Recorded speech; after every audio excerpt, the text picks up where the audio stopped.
Okay, मिर्ची studio इस जगह को कहते हैं जहाँ से हर रात आप ये सोचते होंगे कहाँ बैठी है, कैसे बात कर रही है। बात तो आपसे करती हूँ ये आपको पता है, लेकिन ये स्टूडियो दिखता कैसे ही आप एक्चुअली देख सकते हैं। तो जब मैं कहती हूँ सारे साल इसमें ठंड रहती है, तो इसमें ठंड रहती है।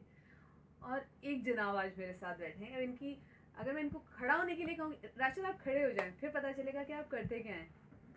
एक ज़माने में राशिद बास्केटबॉल प्लेयर थे। उसके बाद अगर मैं आपको इनके शौक गिनाने शुरू करूं तो शायद कल सुबह भी हो सकती है, इसलिए हम उसमें वक्त बिल्कुल भी नहीं ज़ाया करेंगे। राशिद आप खुद अपने बारे में कुछ बताएं। जी, मेरे बारे में बताने लायक ऐसा कुछ भी नहीं है। सीखने आया हूँ यहाँ, शायद कुछ सीख लूँ। और ये ना दूरदर्शन का इंटरव्यू नहीं चल रहा। हाँ नहीं पता है, दूरदर्शन का इंटरव्यू नहीं चल रहा। जस्ट यही है कि थोड़े प्रोफेशनल स्पोर्ट्स कंसल्टेंट रहे हैं, एक्स बास्केटबॉल प्लेयर रहे हैं, इंडिया के लिए खेला हुआ हमने पहले। बट अब थोड़ा बहुत लिखने की कोशिश करते हैं, आपसे सीख के सुन के कितने सालों मैं जाहिल हूँ जहाँ पे शायरी की बात आती है। एक्चुअली आपको पता है कि मैं जाहिल हूँ, क्योंकि मैं पढ़ती हूँ तो मैं बशीर बद्र की शायरी पढ़ती हूँ, निज़ा फाजली की अब्बू की शायरी पढ़ती हूँ, लेकिन मैंने आज तक खुद अपनी डायरी के अलावा कभी कुछ नहीं लिखा। राशिद इस स्टूडियो में आए तो थे कि वो मुझे चैलेंज देंगे कि हम बेतबाजी करेंगे, वो एक शेर मुझ पे फेंकेंगे मैं, लेकिन मैं काफ़ी खुश हूँ इस मामले में। तो राशिद जो आपने लिखा है वो आप पढ़ें और मैं अब्बू की मदद लूंगी। बेशक, पहले शुरू आप करें। लेकिन राशिद ने बताया नहीं कि इंस्टा लाइब्रेरी जिस पे आप इस वक्त हमें देख रहे हैं, इस ऐप से भी जुड़े हुए राशिद। जी, मैं मुलाजिम हूँ इस ऐप का। कोशिश कर रहे हैं। उर्दू की पाठशाला, व्हाट इज मुलाजिम? मुलाजिम means a kind of employee, a person who serve for them. मतलब उसको हिंदी, एकदम हिंदी भाषा में कहें नौकर। यस, तो नौकर बोला नहीं राशिद ने। नहीं है, बेशक है, बेशक है, कोई दो राय नहीं है। अच्छा ठीक है, तो राशिद ने कुछ लिखा है जो मुझे नहीं, पहले आप शुरू करेंगे फिर इंशाल्लाह। ठीक है, तो मैं तो अब्बू की पढ़ूंगी जैसे मैंने बताया था। सो अब्बू ने एक कातिलाना नज़्म जिसको बोलते हैं वो लिखी है, और इसके हर लाइन पे अगर आप गौर करेंगे तो आपको इसका मतलब समझ में आएगा। तो अब्बू ने लिखा है, नजरों में रहा कल था मगर आज नहीं हूँ, नजरों में रहा कल था मगर आज नहीं हूँ, अब तू ही बता कैसे मैं नाराज नहीं। क्या बात, माशाल्लाह, बहुत अच्छे। अब आगे मैं तब पढ़ूंगी जब आप नहीं आप पहले एक तो पहले मैं पढ़ लूंगा। ये तो इसमें ही कंप्लीट है, वैसे मैं इसको कंप्लीट करती चली जाऊंगी, लेकिन अब आप कुछ पढ़ें। तो ये जितनी भी हमारी लिखाई पढ़ाई है, जो थोड़ा बहुत हमें सीख के आपके शो के ज़रिए या मुनव्वर राना साहब, रात इंदौरी साहब, इन लोगों को सुना हुआ है, थोड़ा सीखने की कोशिश करिए। ये आपने खुद लिखा है? जी, ये बिस्तर के नीचे कोई किताब नहीं थी जिसको निकाल के आपने टेप लिया? वो आदत रही नहीं, इसलिए पढ़ाई ढंग से नहीं की थी। मतलब राशिद कभी भी जिंदगी में अच्छे से चीटिंग नहीं कर पाए, इसलिए इनकी पढ़ाई थोड़ी सी कम है। हाँ, जरूरत होती है चीटिंग के भी, क्योंकि कहते हैं ना नकल के लिए भी अकल चाहिए। तो वो हम उतनी अकल हमें नहीं। अकल तो आप में बहुत है, लेकिन नकल नहीं किया आपने। हाँ, अब वो पता चलेगा। अभी जब राशिद आपको पढ़ के सुनाएंगे तब आपको पता चलेगा कि किस शायर का। अगर हो तो बेशक बताइए, हम जाके उनसे मिलना जरूर। इरशाद। तो लिखा यूं था कि चिरागों के लिए रोशन दुआएं काम आती हैं। चिरागों के लिए रोशन दुआएं काम आती हैं। चिरागों के लिए रोशन दुआएं काम आती हैं, खुदा महफूज रखे, आंधियां तो आती जाती हैं। क्या बात है, एक बार फिर से। चिरागों के लिए रोशन दुआएं काम आती हैं, खुदा महफूज रखे, आंधियां तो आती जाती हैं। तुम ही मुजाहिर बनकर दूर बैठे हो इस घर से। तो मुजाहिर इज माइग्रेंट। यस, मतलब दूर एक जगह से हमने अपना घर छोड़ दिया, हमने अपनी जगह छोड़ दी, तो कहते हैं मुजाहिर। तुम ही मुजाहिर बनकर दूर बैठे हो इस घर से, तुम्हें तो आज भी इस घर की दीवारें बुलाती हैं। क्या बात है, मतलब यही तो, मतलब आप राशिद बेसिकली मुझे ये बताने आए हैं कि मुझ में कितनी कम सलाहियत है। नहीं, सलाहियत अब कह तो रहे हैं, हम में जो सलाहियत है, हम कहेंगे कि रात के 9 से 12 तक गाड़ी चलाते चलाते जो सुना है, जो उर्दू की पाठशाला आपकी सीखी है, उससे तोड़ मरोड़ के लिखने की कोशिश करिए। अब पता नहीं कितना बेहतर है। लेकिन ये खूबसूरत है, मतलब सोचिए इन लाइंस के नीचे आएगा राशिद खान। शायद इंशाल्लाह कोशिश कर रहा हूँ, अगर और कुछ लिख लूँ बेहतर। थोड़ी सी नकल भी मार सकते हैं वैसे। नहीं, वो नकल वाली मेरा आदत तो नकल से ही काम चल रहा है ना। सी, लेकिन आप पे आवाज है और यार, आप आवाज में से आप क्या नहीं होता नहीं है? आप आपको सिखाने वाले हैं, आपको बताने वाले ए हैं। राशिद, मुझे एक शेर आपको सुनाना है। जब मैं बहुत छोटी थी और अब्बू के साथ टहलती थी, तो अब्बू कॉलेज से आते थे और हम बेसिकली अपने घर के बाहर ही टहलते थे। तो अब्बू ने एक शेर सिखाया था तब। तो एक्चुअली ज़बान तब तक साफ भी नहीं थी, और वो शेर था कि बेपर्दा नजर आई जो कल चंद बीबियां। पर्दा होता है पर्दा, और बेपर्दा बेपर्दा। तो बेपर्दा नजर आई जो कल चंद बीबियां, कुछ कुछ औरतें, अकबर जमी में गैरत कौमी से गड़ गया। मतलब अकबर शर्म के मारे, जिसको बोलते हैं जमीन में गड़ना, वो हो गया। तो बेपर्दा नजर आई जो कल चंद बीबियां, अकबर जमी में गैरत कौमी से गड़ गया। पूछा जो उनसे आपका वो पर्दा क्या हुआ, कहने लगी कि अक्ल पे मर्दों के पड़ गया। क्या बात है, क्या बात। तो ये जहाँ तक मुझे उम्मीद है, ये मेरी तरफ तो इंडिकेशन नहीं था। नो कमेंट्स, नो अच्छा, कमेंट्स। मतलब पॉसिबिलिटीज हैं।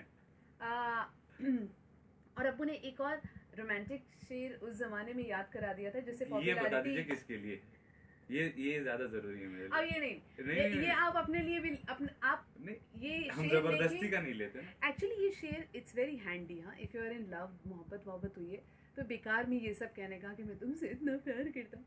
एक्चुअली एक शेर मारने का है कि जिस हाथ से उस शोख की जुल्फों को छुआ था, जिस हाथ से उस शोख की, अगर मतलब शोख की जुल्फें हैं तो जुल्फों को छुआ था, छुप छुप के उसी हाथ को हम चूम रहे हैं।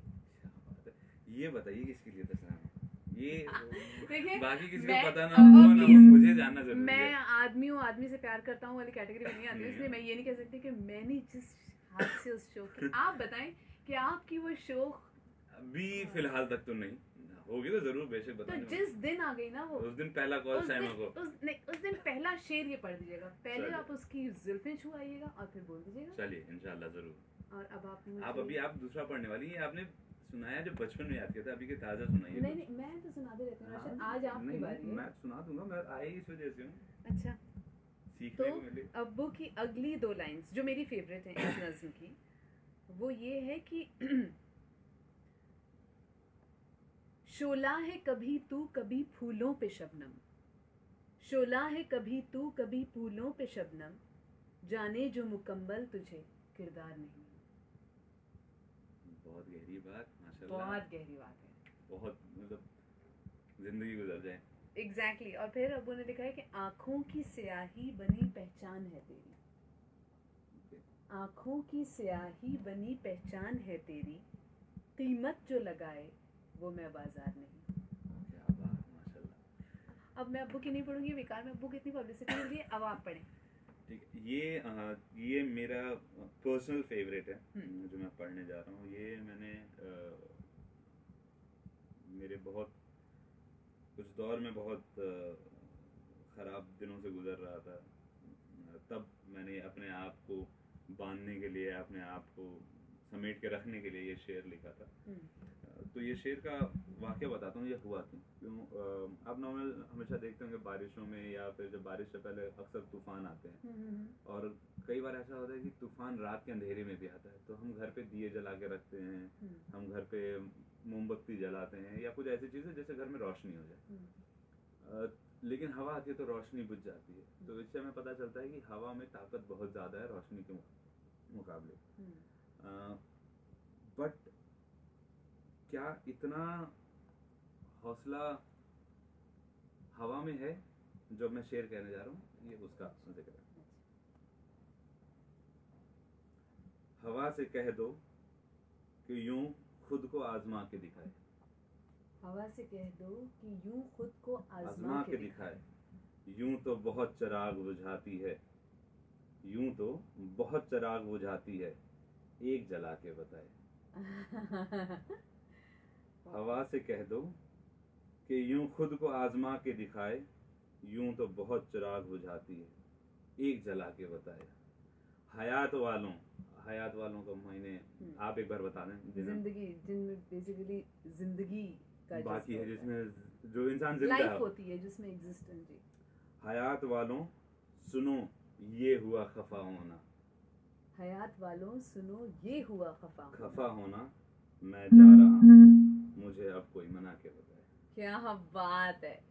तो बेसिकली राशिद ने झूठ बोला था कि इनकी जिंदगी में कोई नहीं है, इनकी जिंदगी में तो कोई है।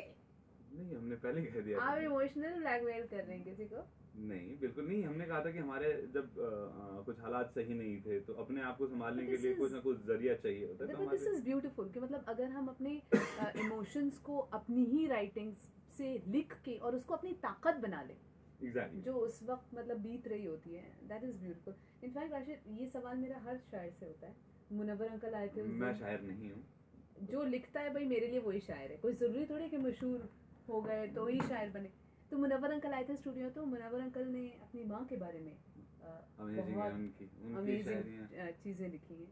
और चूंकि माँ के साथ उनका वो रिश्ता रहा है, इतना गहरा रिश्ता रहा है, तो वो हर अपने इमोशन को।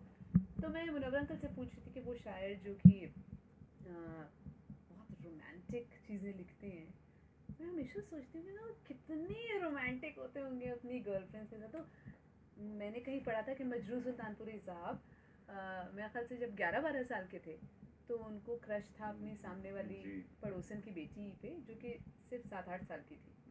और तब से उन्होंने लिखना शुरू किया था। तो ये कहते हैं ना कि लिखावट दिमाग से नहीं आती। लिखावट हमेशा, ये पर्सनली मेरी जाती रहा है कि हमेशा दिल से आती है कि आप किस पे और क्या लिखना चाहते हो और क्यों लिखना चाहते हैं। वजह अगर पुख्ता हो तो मेरे ख्याल से अच्छी चीजें निकल जाती हैं। एब्सोल्युटली।